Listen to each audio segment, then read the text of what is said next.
You know, we mentioned this last week, but Mm-hmm. it is very rare that there is an anime that you have watched Mm-hmm. that I have not watched. It's very rare. I mean, if you're a long-time listener, that dates back to the second episode we did when we talked about High School of the Dead, which that was another case of this very scenario. And Chobits, I guess, which yeah, has and happened more Chopits. recently. Yeah. So there's two examples of this. We have now brought a third to the table. It's actually interesting that in subsequent rewatches, I like High School of the Dead better. That is something that I don't think many people on the internet would say. Mm-mm. Especially compared to what we're about to talk about.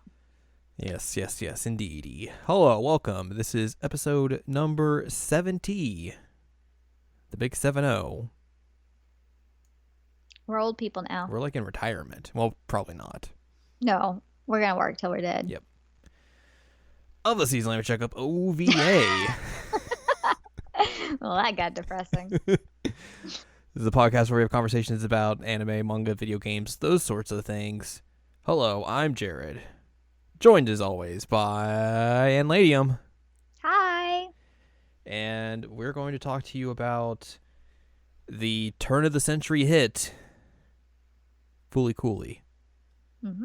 Or as not wised up Jared for a good amount of time just thought it was called FLCL. I was like, what? That's okay. And then I started seeing people call it Fooly Cooley. I was like, did they say that because like you're just trying to say the letters in conjunction with each other, like Fooly? That's what happens when I don't watch a show and everyone else has watched it apparently. Yeah, fully coolly. So yeah, I had not watched this show. I'd known about it because, like, obviously, if you run around anime culture for a good enough time, you're gonna run into it and people talking about it. But strangely enough, the thing that got me to watch it wasn't just like, oh, curiosity about the show itself. Yeah, no, because I kind of forgot that it existed. Right. Because, like, I had curiosity about it, but, like, I didn't realize it was a 6-episode run. I figured it was like a full season, so I was like, well, that's a lot of time to devote. And I don't know. But, Adult Swim did their April Fool's thing where they showed everything in Japanese, and the big thing about this was that they premiered the first episode of Fooly Cooley Alternative, which isn't set to air until later this year. And I watched that. I was like, well, this is strange and kind of weird, but also kind of interesting. So, like, I'm intrigued. So I should probably go back and watch that original series now before those new shows come to be. And that's what we did. Yep. I had to rewatch it because, I guess for my background on this, I watched it when it first aired on Adult Swim, like in the early 2000s. So when I was a wee owl, I watched this. And by wee owl, I mean like I was a teenager. I think, yeah, that's right. If it originally aired in 2003, then that would make you like mid-teens. Yeah, I was in high school when I watched it. Yeah. And I remember that I really, really liked it. And the big thing that I took out of it was that I became like a big fan of the pillows. I feel like that's a big selling point for just everyone who comes out of the show. Yeah, I mean, because most people, at least that I knew of, didn't know about the pillows until this. And then when they came out, they're like, oh, they're really good. And like, yeah, they're really good. So that was my big thing when we were watching the April Fool's thing, because we were both waiting up for JoJo and didn't get JoJo until, well, there was sort of JoJo. Anyway, when we were watching it, I was like, I really, really hope that with this new series that they include the pillows as well, because like that's what made part of Fooly Cooley so iconic was the music of it. And so That was my big takeaway of the series, was just liking the band. I'm pretty sure like when they fully announced that like, hey, we're coming back with like a new series of this, like that was the first thing they like announced as well, like, yeah, we got them as well, so don't worry. Yeah, I mean, it would be really, really depressing if you had any kind of Fully Cooley without the pillows. Honestly, the pillows could just do something without Fully Cooley too, which they do, but They are a band by themselves, yes. they are a band by themselves. I'm saying that like they don't have to have Fully Cooley to be a good, successful band. Right. That's what I'm trying to say. Right. Generally, just listen to the pillows. So like I said earlier, this is a very turn of the century show, specifically because it debuted in 2000 in Japan. Yeah. And it's an OVA series, so it ran from April 2000 all the way until March 2001. So 6 episodes split over nearly a year, so it's a good couple months in between. One of the primary reasons why the animation in the show is fantastic is because, you know, having that much time in between episodes, you're going to be able to do a little bit more things than if you're just doing a normal season run of a show.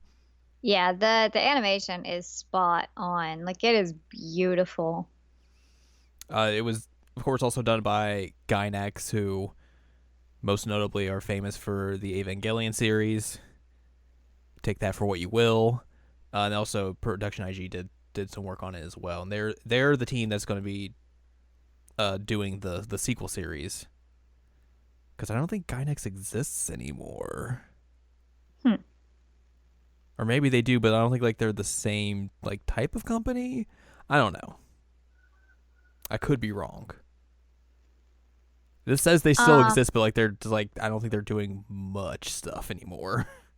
I don't know if you're aware of this, and you might because you have the Wikipedia page up, but Stephanie Sheh, who you know as Usagi, was also involved with the like production of the US version of this. Yeah, I saw her in the credits. I saw her name and I was like, huh.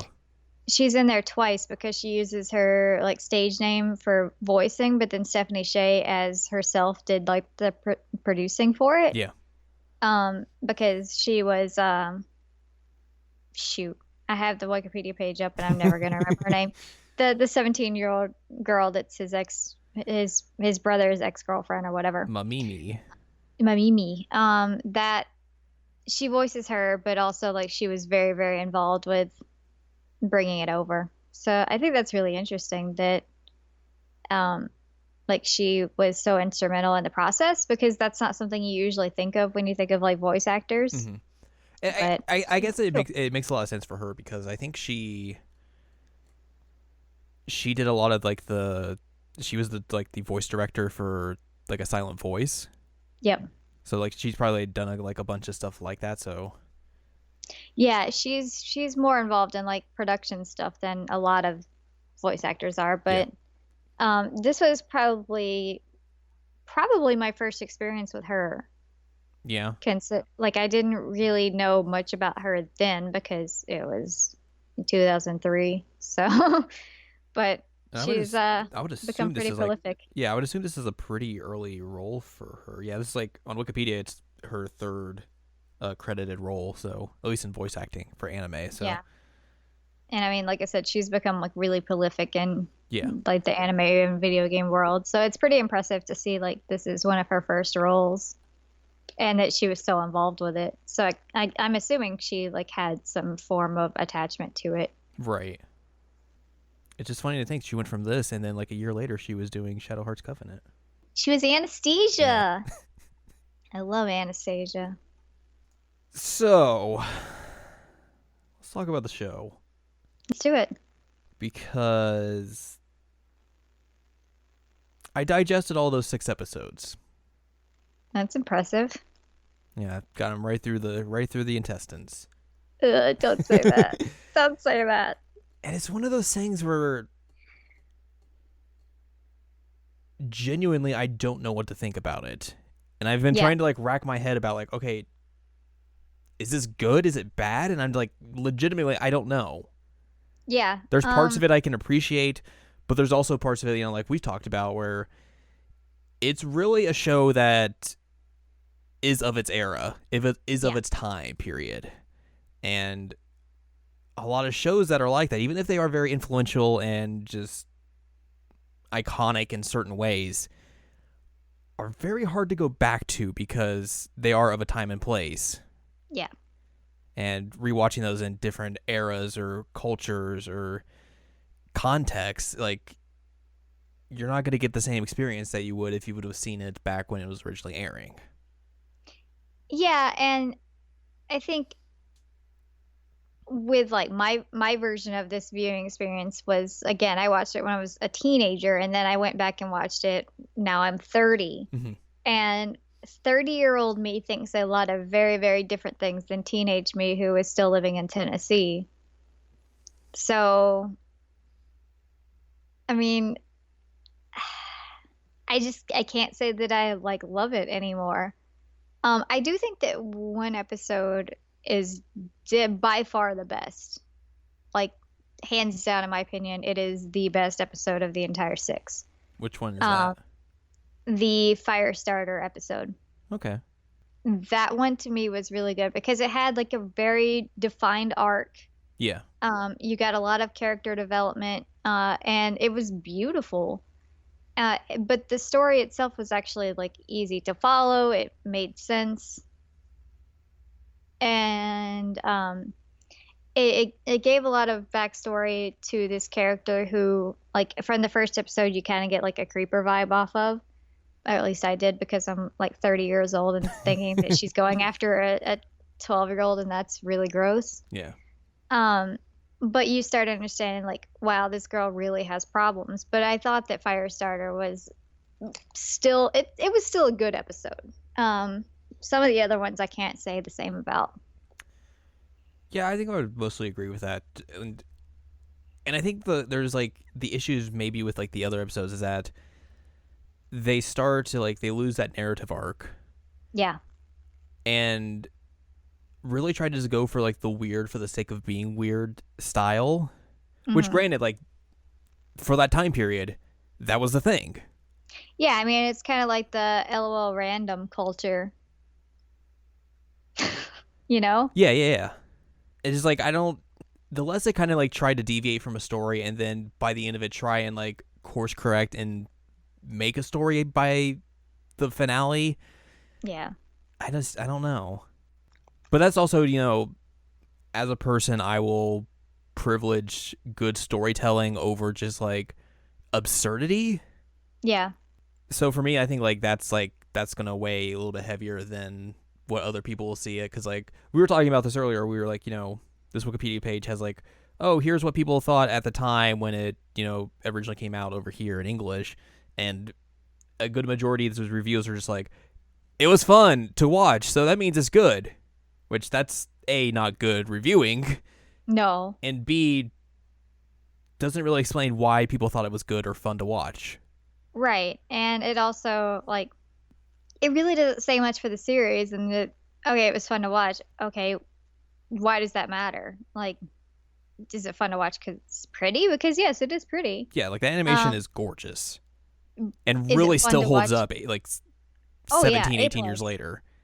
And because a lot of art from that era doesn't. Mm-hmm. But it really doesn't give any kind of insight as to like why people liked it back then. And I really couldn't even tell you why high school me liked it back then. I think like I don't remember. I think a lot of people also have like, you know, since then have tried to pinpoint that like, oh, it's a coming of age story. It's about now to growing up and maturing over like this certain set period of time. But is it? That's the thing. Like, is it really though? I don't think so. Does he like you don't really see much growth from Naruto throughout the 6 episodes. He's still a 12-year-old boy. Yeah. I mean, by the finale, he's he's starting middle school at that point. Yeah, he turns 13. And it's like you're obviously not seeing like that much growth or like even any perceived growth by the time like you see that point. So I think it's one of those things where if you're seeing this when you're around that age, or at least like you're a teenager of some point, like it's easier to connect to that type of story because it's like here's this young kid who gets like this crazy sort of adventure, this essence of freedom that a lot of people don't have when they're that age. And here's just a bunch of wacky things that happen to him in a place that, you know, as the story basically says at the very beginning and at the end of it, in a place where nothing happens. Like, I think that's way easier to connect to when you're that age, that young, than if you are our age and have gone through a bunch of life experiences by this point and essentially have grown up. So I just feel like I need to have like a deep, gravelly voice and be like, I've seen some. But no, I mean, you're right. We've been through a lot of stuff in life that I had not been through as a teenager. And so, and obviously, like, now to had a really different experience, but I don't really see it as a coming of age story, and I don't really see it as growth. And also, like, looking back at this, I realized that like Haruko was kind of like one of the first Manic Pixie Dream Girl type scenarios. Yeah, like I didn't really think about that when I was a kid, but she is straight up like that's what she is. And I feel like that's problematic. I still like some things that have that trope in it, but as I get older, I'm like, yeah, maybe don't do that. And it's not like the show really does anything good with that trope, like, or even like remotely interesting, or even try to like have her break out of that at all. Yeah. Before we move on, there was a quote we talked about before we started recording that I wanted to mention here.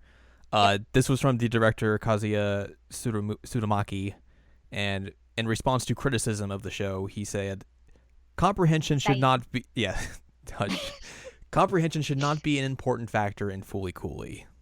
I think that's bull. That's a bad way to respond to criticism. Firstly, it is. Yes, and secondly, it's just like you're just saying, "Hey, you don't need to put any thought into this. All this is bull." Like, none of this really matters. But it's also like really a pretentious answer. Yeah. Like, can you imagine if I went into my dissertation defense and I was like, you know, just like quote that straight up? Like, they would look at me and fail me immediately. You know who else would say this quote and say it verbatim? Nomura? Well, maybe Nomura, but I was thinking more Ernest Cline. Oh, Ernest Cline would say that. I mean, because he's a pretentious hat as well, so. Oh, he is. It's so pretentious and it's ridiculous because essentially what you're saying is like, I didn't tell a good enough story, but it doesn't matter. Yeah. And like, that's on you to tell that story. And if people don't get it, like because of one reason or another, then like, that's bad. Like, that's bad storytelling. It is entirely possible that you can do absurd, ridiculous storytelling, or just like absurdity and ridiculous in general, while still having it intersect with good storytelling. I think a good example of that, honestly, is Catherine. Yeah. Like if you compare this to Catherine, which is a really weird comparison, but stay with me.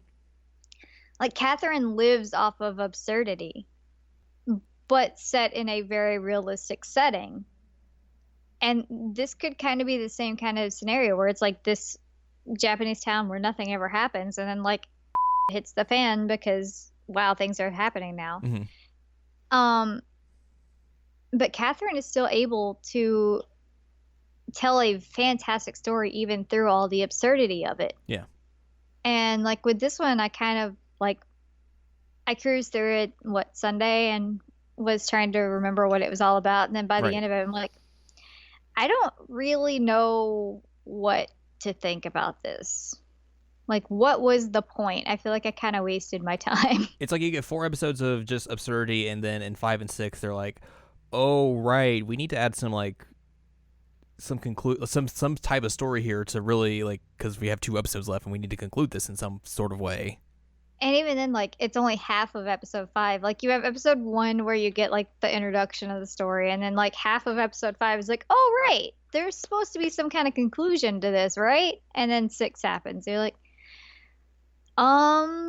okay. Yeah. It's I don't know, man. It's a strange thing. It is. I mean, it's so frustrating when you go back and watch something and it's not as good as you remember it being. But it's also kind of like enlightening in a way. Yeah. Which, I mean, this isn't to say like this entire show is bad. No, like I said, Firestarter is still a fantastic episode, and I think that that is by far the best one. I think the localization team did a good job, like converting converting a mess of like just ridiculousness into a coherent story from Japanese to English, which seemed that probably would have been a hellacious task. Oh, I believe that. Yeah. I 1000% believe that they had a hard time localizing this. I think though, like the voice acting is kind of dull at points. Yeah. Which, I mean, granted, it's an early 2000s anime dub, so like that's gonna happen. Yep. But that's the thing. The way that they include like ridiculous pop culture references, I always say pulp, which is weird, into the show is super strange, but also like ones that I'm not expecting at all. I am so glad that I introduced you to Richard Cheese via Mario Kart, because otherwise that reference would not have hit. Obviously, that's a reference that the English localization probably put in, but oh yeah, even still, like, why is an anime localization team referencing Richard Cheese in 2003? Because that was the peak of Richard Cheese's like popularity. And like if you think of like, okay, again, we're going back to High School Al. Like High School Al was obsessed with Richard Cheese, and High School Al also watched Fully Cooley. So like it was the same kinds of people that were interested in these things. But also like that's just a reference that past that isn't going to age at all. Oh no, like which makes it even just more ridiculous.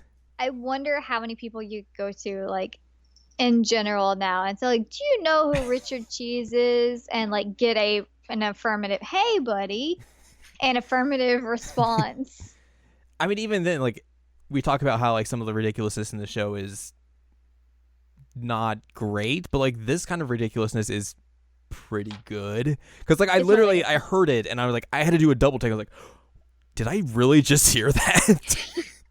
Well, especially because like the context is her saying like the musical stylings of Jimi Hendrix, Paul McCartney, and Richard Cheese, and you're like, what? It's even like it's like ridiculous, like just slew of like artists. It's like those, and then she's like the Red Hot Chili Peppers, Rage Against the Machine, Richard Cheese. It's like what? What? And even then, like it's a bookend to like Naota's dad coming in dressed as Lupin. Yep. And then them just like referencing that. Also, they're also referencing John Woo films in the middle of that as well. Yep. And it's like, okay, sure. Yeah, it was. I forgot that reference happened. But I was pleased because I mean I've been listening to Richard Cheese forever, and like I said, I was so thankful that I had introduced you to that guy, because otherwise you would have been really confused. Should we give context on who Richard Cheese is? Because I'm sure there's going to be listeners out there who have no idea who he is. Right. Okay. So Richard Cheese, which if you think about his name for a second, you'll understand why he is named Richard Cheese. Mm-hmm. Richard Cheese was really famous, and by really famous, I mean like in nerd circles in the early 2000s, because what he would do is take popular songs and turn them into like lounge music. And so like if you think about Down with the Sickness, do you really think wow. He turned that into a lounge song, and it's just like him snapping along. Like it's wonderful. And so he took very popular songs from like the 90s and turn of the century into like lounge songs, and they're often like completely absurd. He was a comedian in that sense. Like that was one of his things, was that he was kind of marketed as a comedian. Um, I don't know if he's still at it. I haven't checked in a while, but his peak of popularity was definitely the early 2000s. Yeah. So that is context on who Richard Cheese is. And if you have not heard him, I recommend doing so immediately because he is amazing. And Jared got the what's the best way for me to word this? You got like the quick and dirty of it on Mario Kart one night because I was like, we were racing and then one song came on. You're just like, what Yeah. is that? And I was like, wait, just wait. And then I went through all the songs and had you listen to them or all the songs that I had on my phone. I would be real curious to see if since they probably changed the Japanese references there, who it originally was. Was there a Richard Cheese in Japan that they had to change that for? I would be fascinated to find out what originally was there. Because this wiki page also says they reference Crystal Pepsi in an episode. Yep. Which is another thing that was a good cheap pop for me. But they basically say in the Japanese version that was a reference to basically a similar thing of an old soda that got thrown away, essentially called Cheerio. But for this, they're like, let's just use Crystal Pepsi because it's basically the same thing. Yeah. I wonder for the audience that this show was kind of that we basically said was trying to garner for, that teenage market. Yeah. Do they really get Crystal Pepsi references in the early 2000s? Because Crystal Pepsi was around in the very early 90s. So I was born in 90. I'm aware of what Crystal Pepsi was. So I guess it probably would hit with that audience. I knew what Crystal Pepsi was, and I was kind of like a target audience at the time. I guess if it was for people a little bit younger, that might be on the edge of where that hits or not. If you threw out a Crystal Pepsi reference in a show today, nobody would get it if they were younger. Yeah.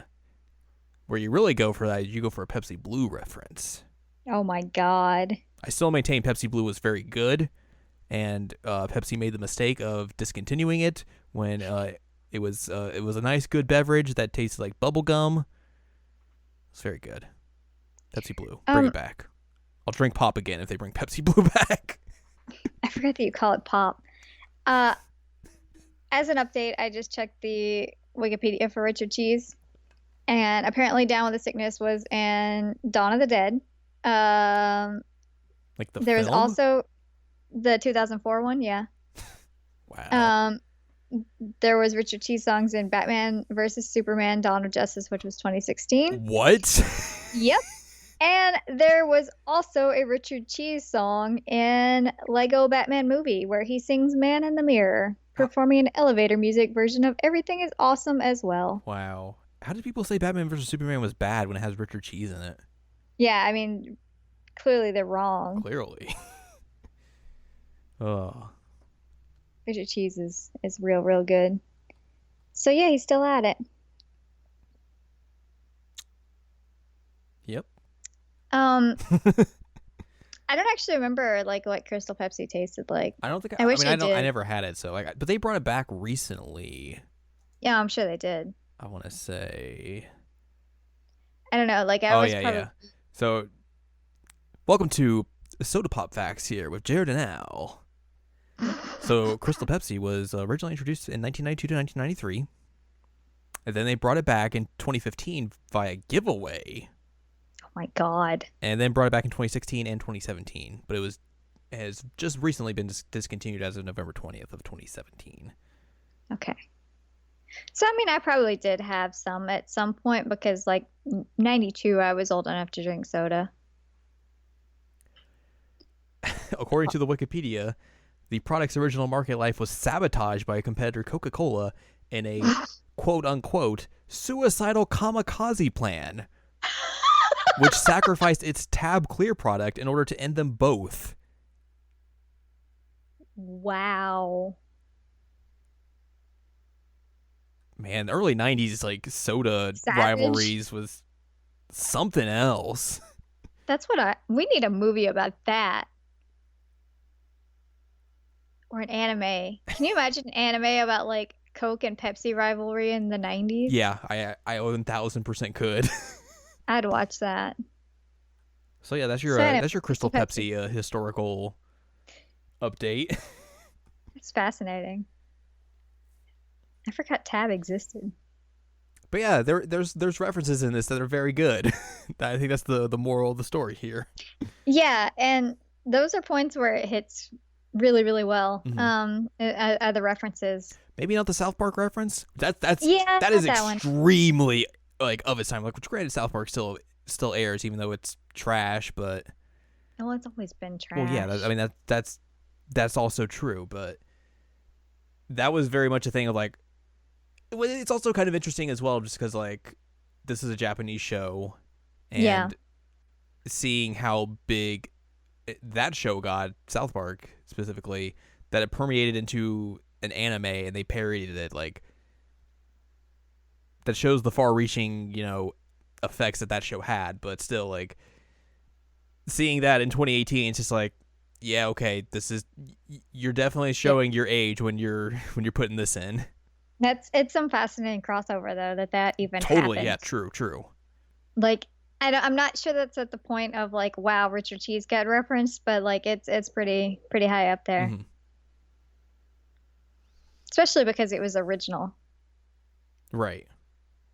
So one thing that I do want to like for sure mention, and I don't know if you want me to bring this up now, but I'm going to anyway. Can't Um, stop you. Cannot stop, can't stop, won't stop. I've kind of like passingly mentioned this throughout this episode, but it is really, really problematic that the lead character is a 12-year-old boy and that his two romantic interests are like nearly adult women, if not adult women. Yeah. Because one is 17 and the other is questionable in age, but like generally her age is given as around 19. Mm-hmm. He is 12. And like I understand that that's like a Gotta love masculine power fantasies. yeah, that's what I was gonna say is and especially like in Japan they really like that kind of masculine power fantasy, but Yeah. like it's gross and it's really, really not fun to watch at all. Like I felt creeped out watching this a few times. I'm like, I mean, that I'm first not episode, I'm they not okay basically with this. go real hard in that direction, and it's super uncomfortable. Yeah, oh, it's extremely uncomfortable. And then like you have like a somewhat rivalry between the two girls and like And also like Naota and his dad. dad. It's just Yeah. like, what? Yeah, it's really, really gross. And actually the one with his dad was really problematic as well. Because I think that it's an issue that they have like 12-year-old boy and these like honestly predatory older women coming at him. Mm-hmm. And you have like the added twist of the fact that Mamimi was also dating his older brother and like calls him the same name that she called his older brother. Because like clearly she has issues. We find that out. But Pretty early on, yeah. yeah, but that ugh. Um but the whole rivalry with his dad, for one, was completely unnecessary. Especially because like that first episode is like she shows up, and then the dad's just like, "Oh, you two." Yeah. Oh, it's gross. And like to immediately assume that your 12-year-old son is banging this adult woman, like for one, if I were like if for some reason I had a child and like they were 12 and showed up with an adult, I would be very, very put off. Like, who are you? What are you doing with my kid? What the heck? And my first assumption would not be like, hey, y'all banging? It really like that scene in particular, and like a lot of like the scenes with his dad and Haruko Mhm. really reminded me of the the R-rated raunchy teen comedy style that permeated Yeah. throughout this time period. Like Mm. especially like in American films. I don't know how it was over in Japan, but that's basically how I was like how it reminded me of, because like that type of thing where that type of conflict wouldn't be out of the question in like that sort of film or like that sort Yeah. of comedy per se. And then, like, I think it was episode 4 that I texted you and was like, make sure you're wearing headphones when you watch this episode, please. Because it straight up sounds like porn. Mm-hmm. And, like, I was embarrassed that I was watching it in my living room because I'm like, my neighbor can probably hear this and they think that I'm watching porno. And, like, you know, that whole episode is literally just trash. well, what's the word I'm looking for? Trash. Not trash. Garbage. It's the entire episode is Dumpster literally fire. just innuendo. Yes. Because it's all about, oh, he's got to swing the bat. Wink, wink, Yeah. wink, wink. And again, he is 12. Like, Yeah. can we let 12-year-old boys be 12-year-old boys and not like imply that they should be like banging everybody? That'd be nice. Not if you're wanting to get this nice power fantasy for teenagers. No. Yeah. Also, tangentially, on a side note, aren't there times in this series where they literally they break the fourth wall and address the camera? Yes. Or they just like make a reference that there's like some kind of show going Or on like or yeah, whatever. like they're like, oh, that's what they would do in anime. That's dumb. Yeah. And even like at one point they're addressing like what the heck fully coolly means. They never address it. Well, they one. try to address it, but like they don't come up with an answer. Right. I just kind of felt like none of those moments really did anything, or like They don't. were like good for the story, or like even just for the series as a whole. So yeah. That can be done, but it has to be done well. Yeah. And I feel like because everything was one rushed and two LOL random in this, that it just didn't really work. Also, like I'm still so disgusted by that 4th episode. And then they follow it up with a 5th episode where, hey, let's get some Nazi iconography in there. Yeah, wow. So I again texted you beforehand and I'm like, this is bad. Yeah. I don't remember this. I wonder if that was like, if maybe in that original run they like edited it out. Oh, that's possible that maybe it was edited out like when I watched it on Adult Swim. That's really, really possible because I feel like I would have been upset about that even back then. Because that's not okay, for one. And two, it's also like most people don't know this, but I also have like major issues with Attack on Titan because of so much like Nazi references. Mm-hmm. Nazi humor is not really a good thing. No. No. Like the only time that I've really seen it work is the producers when they do Springtime for Hitler, but like they're mocking him. Right. But in this case, it's not that. And it's bad. And I'll be real, like I saw that and I completely like zoned out because I didn't care anymore. I stopped caring immediately what was going to happen in the 5th and 6th episodes as soon as I saw that. It was a lot of guns. Well, yeah, I believe that, but I'm just saying that like personally that was not okay and that was like my breaking point of like I liked this show and I can no longer say that I liked this show. Right. Like episode 4 was pushing it for me. And then we got to episode 5. I'm like, nope. I kept it on in the background and I did something else because I did not care anymore.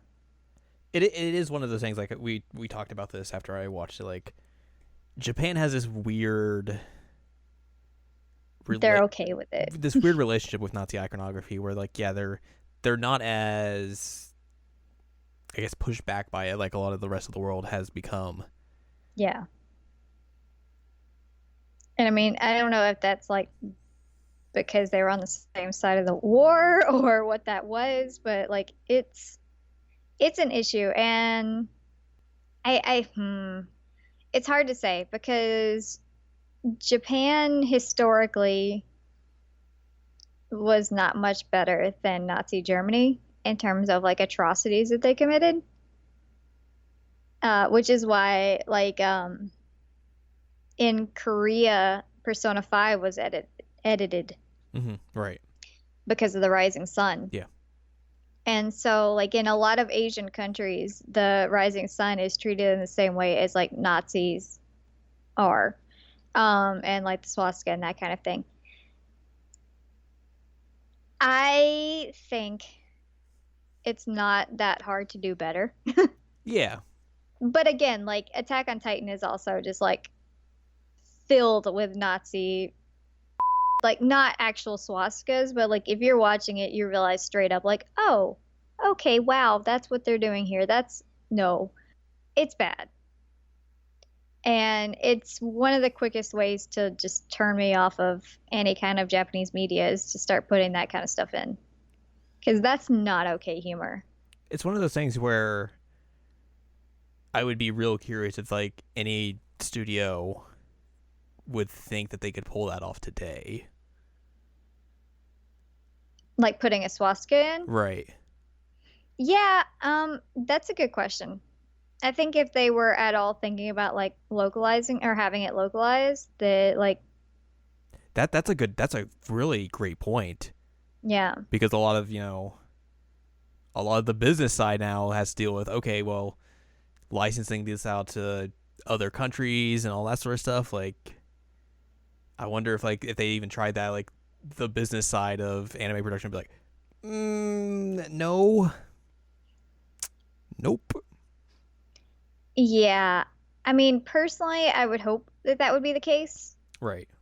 But I can't be sure because I will fully admit, like, I am not an expert on Japanese culture, and I will never be an expert on Japanese culture. I know more than like a general person on the street, maybe, but like, I don't know the intricacies of Japanese culture, and I don't speak Japanese. I've never been there, so it's going to be hard for me to say.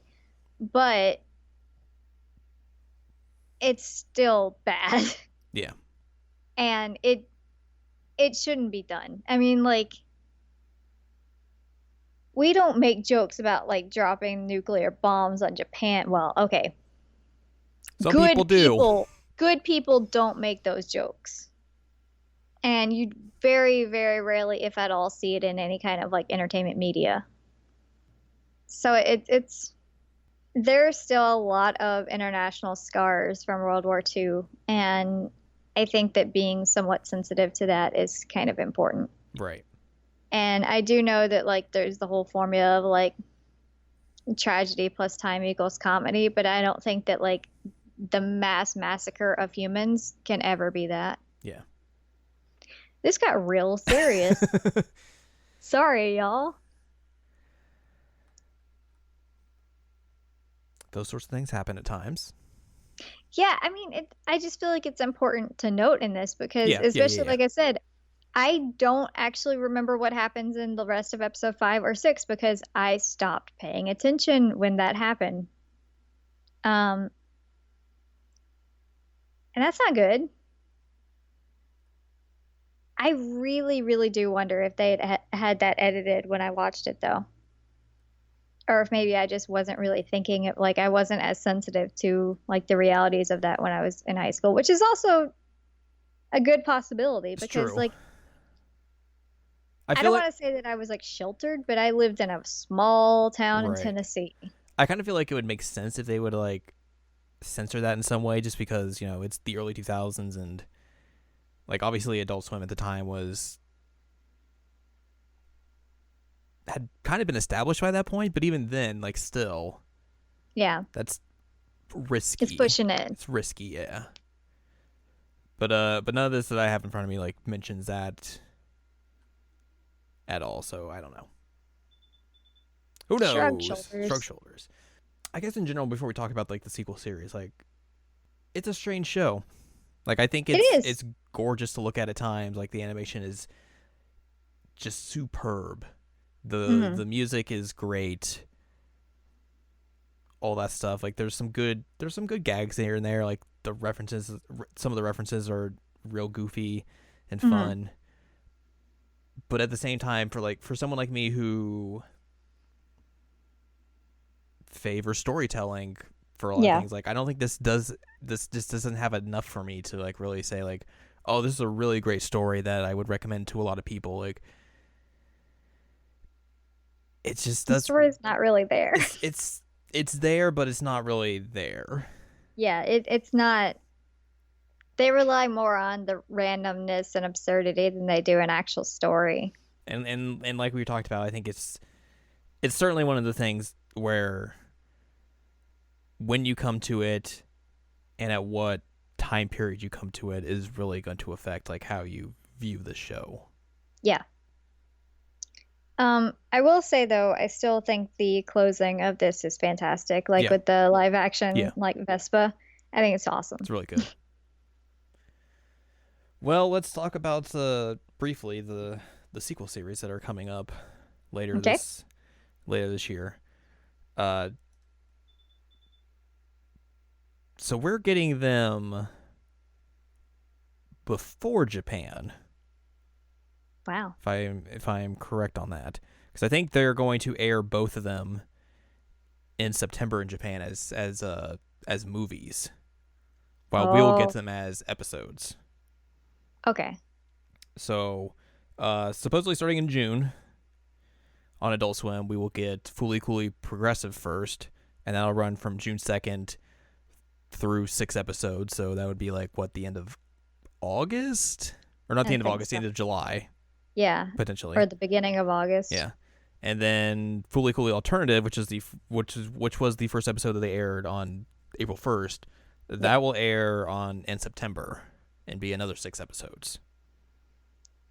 Are they gonna do subtitles? I would assume if these are on Adult Swim, they're going to be dubbed. I would most likely be sure about Most that. likely, yeah. Yeah, because So they, the whole big thing about them doing that Japanese bit for April Fools is that like that was the first time they'd the ever first time they ever done that. aired like Japanese uh language shows in the entire run of Toonami, all the way Yep. back into the late '90s. So I would highly assume that they're dubbed. If not, then I'm just wrong. No, I mean it's an interesting question. Because I mean, who knows? But I feel like it's probably the case because, like you said, that's kind of like their MO. But Yeah. I mean, I'm fine with dubs. So This is the synopsis that Adult Swim has published for the world to see. And apparently this goes for I guess both of the series, even though this one seems to fit more for alternative, which is the one we Mhm. saw. In the new season of Fooly Cooly, many years have passed since Naota and Hara Hara Haruko shared their adventure together. Meanwhile, the war between the two entities known as Medical Mechanica and Fraternity rages across the galaxy. Enter Hidomi, a young teenage girl who believes there is nothing amazing to expect from her average life, until one day when a new teacher named Haruko arrives at her school. Soon enough, Medical Mechanica is attacking her town, and Hidomi discovers a secret within her that can save everyone, a secret that only Haruko can unlock. But why did Haruko return to Earth? What happened to her Rickenbacker 4001 she left with Naota? And where did the human type robot Kanti go? Conti was good. All questions that need to be answered. But that's for the series. That's for the series that comes in September. Yep. The one in June, I think is supposed to be more in line of the sequel to Fooly Cooly Oh, okay. in general. But I don't think they have like a good like legit synopsis for it, because that one, like we said, like that's more for alternative. And it is worth mentioning that Adult Swim is going to start airing the original series. I think it would Today be, yeah, or today. tonight. Yeah. Um, So, I mean, if you're interested in going back and watching it, or if you've never watched it before and you're still interested for some reason, um, that would be a good option to watch it. Mm-hmm. I think it's 11:30 I think so. That sounds right. Eastern. EST. So if you have the Cartoon Network, as the kids like to call it, Oh my God. they also call it the Teen Titans Network. Teen Titan Go. Yeah, please. exactly. Yeah, that's when it'll be airing starting tonight, and then that'll run for what, 6 weeks? Yeah, well, because it's 6 episodes. Unless something weird happens, because sometimes that happens with Adult Swim. So I think that would give it like 1, 2, 3, 4, 5, 6. Yeah, it would run until the 19th of May, and then there would be a week off, and then the new series would start. That makes sense. Yeah. So you can watch this and have it be your lead up for JoJo. Yeah, JoJo. Yeah. This all started because we were trying to watch JoJo. That's usually how it always goes. And instead they're like, here, have some Fully Cooley. Are you... I know we're probably going to watch these sequel series. Are you, given that you rewatch the series and everything, and your new feelings about it... Also, I guess we should say that, like, for the most part, the entire team behind the series, both series, is pretty much new. There's not a lot of carryover. That gives me hope. Yeah. That gives me a lot of hope. The pillows are there and there's a new team, so I'm hoping that helps. The art is still gorgeous, and there wasn't really anything too terribly problematic in the episode we watched. Although it was funny because you were texting me and you're like, why does she have a thing coming out of her forehead? And it was like, oh right, that's a thing that happens in Fully Cooley.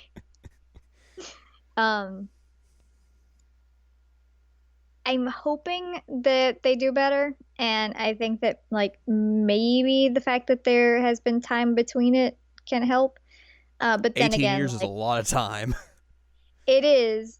But again, like yesterday I was texting you pictures of how like they straight up show like I'm blanking on her name, Makoto's lady bits on a figure. So Japan sometimes just doesn't choose to be better. Yeah, you're not wrong. So, I mean, like, cautiously optimistic. And I think the one interesting angle that these shows can really take is that if they try and kind of go like the same, like, attempting to be like a coming of age story again, how does that look in 2018 compared to 2000? Yeah, and I think it'll also be interesting to see like how would that work with a girl. Right, yeah, that too. Whoa.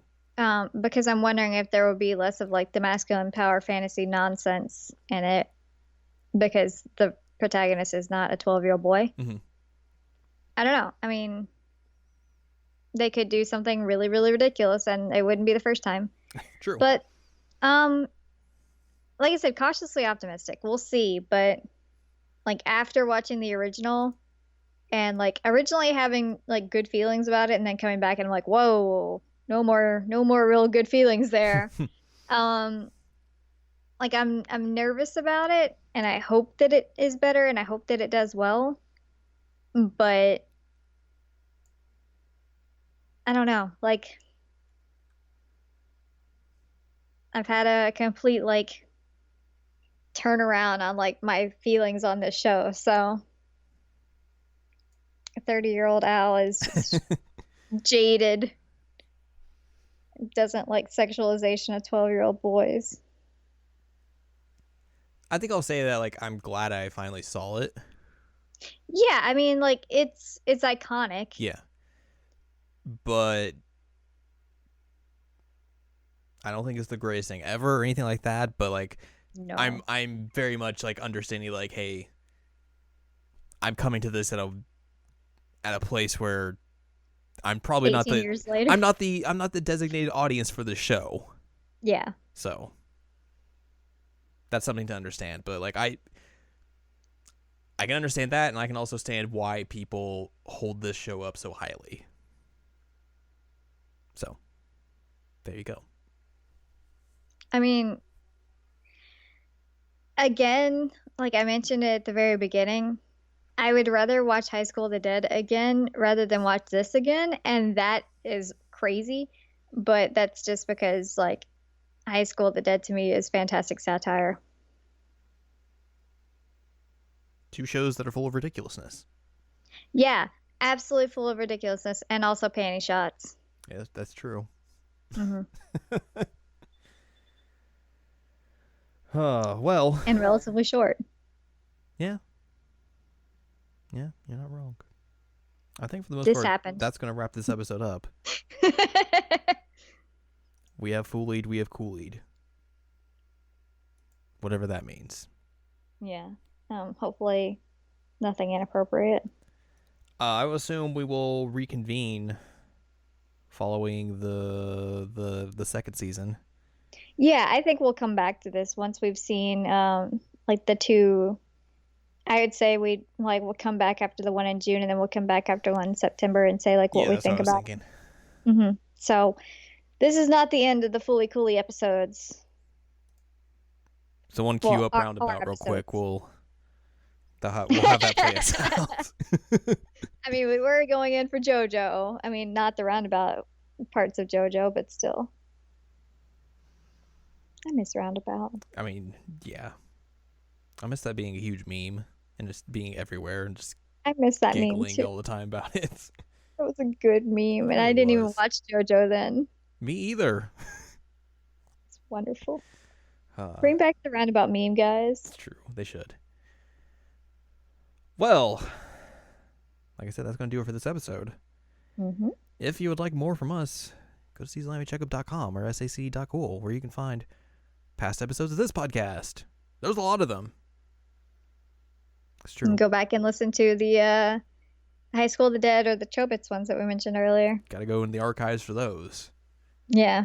I mean, High School of the Dead was literally like our second episode. It was the second episode, yeah. Yeah, wow. And it's just all about me talking about like how to view High School of the Dead as satire rather than like taking it at face value. Very much worth listening to so that you can understand that High School of the Dead is not just straight up fan service. Back when we weren't doing episodes weekly and just like doing them very randomly. Yeah. Things have changed.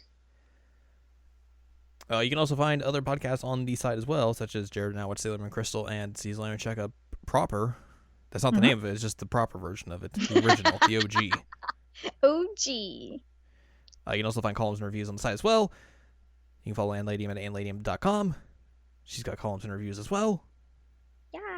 You can follow us on Twitter, twitter.com/AnimeCheckup, where you can follow along with the weekly Persona 5 the animation ratings. Very, very legitimate, if I do say so myself. I agree with you, honestly. And there's like, I don't know, there's other stuff on that Twitter as well. Yeah, sometimes. We post things. Sometimes. You can support us on Patreon, patreon.com/SACOVA. If you're like, wow, these people really harped on Fully Cooley, I should give them $1. Because that's what people do, right? Next week, what if we talked about a manga that we just got today? Please, yes. Because that makes sense, sure. Yeah. Yeah. So okay, that determines that. Yeah. Next week we'll talk about the Your Name manga. Like If You Cry Every Time. Unless like they swerve us and like this is not the final volume of it. It says final on the front. Does it really? Yeah, it does. In my room, I can't see. It does say final on the front. Also, there's no more story to tell unless they. I don't know. I mean, there is that 5 centimeters per second did. That's true. So. And honestly, like there's stuff in the like other side novel that's fantastic that I would love to see in a manga. But for now, just the manga. Just the manga. We'll talk about that next week. And I guess talk about differences and how it translates from manga to film and all that sort of stuff. We'll dive into all that. And Al will probably cry some more. All the time.